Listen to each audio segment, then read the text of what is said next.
Having it trade Apple quite a bit, which is one reason I'm looking at it.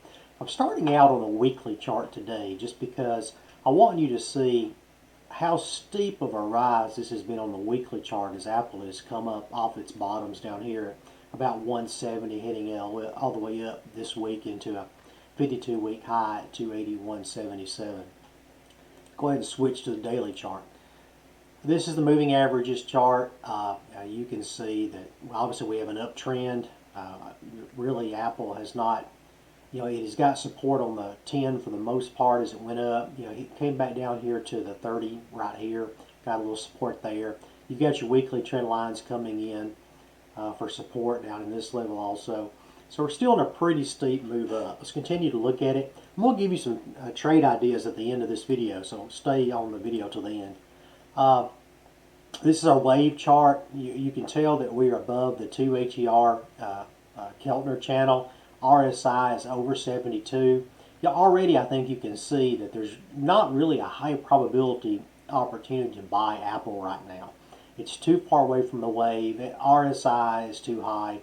It's starting to move up toward this upper trend, weekly trend line here. Now, yes, it could bounce between this channel and continue on up, but that's a lower probability.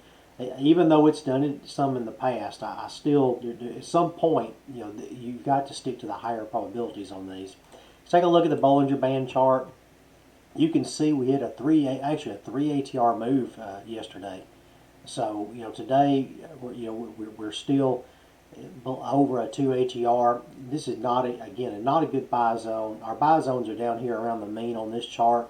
We can also see that we've got a breakout move going off in the TTM squeeze indicator. It still appears to be gaining momentum.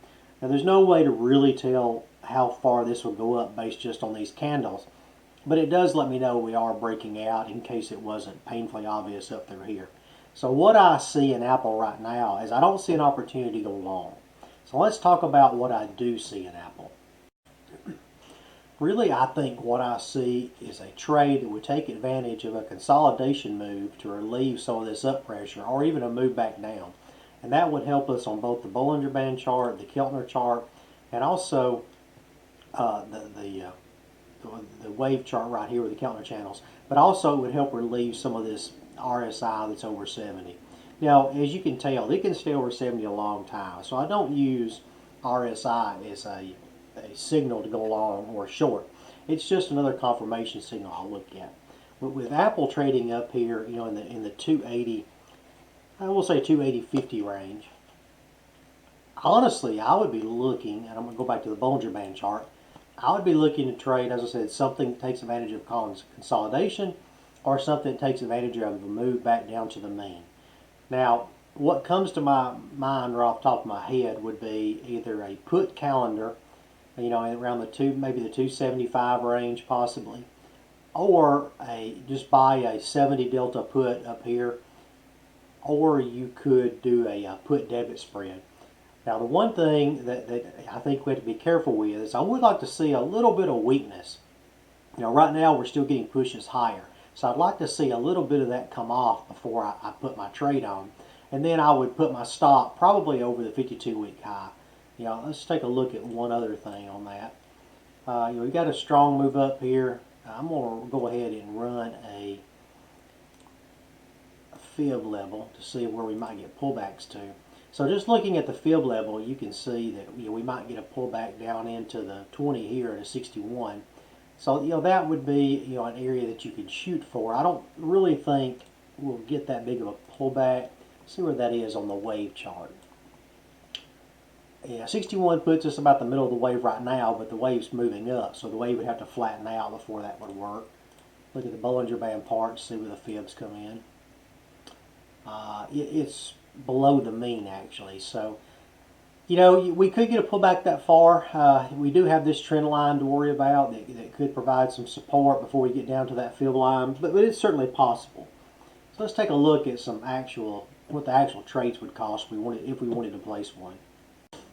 Now, like I said, I wouldn't place these in the open today. What I would do is wait and try. I'd like to see some weakness. I'd like to see something that shows this might be a swing high. But if we do see that, then let's go look at what trades are out there. Now, there's a couple of things you could do. You could, I forgot about this, you could sell a call spread. Let's see, we're trading at 280, so we want to sell this one. We want to sell the 280 by, actually the 280 by 282.50 looks pretty good for $1.36 credit. So at the 285.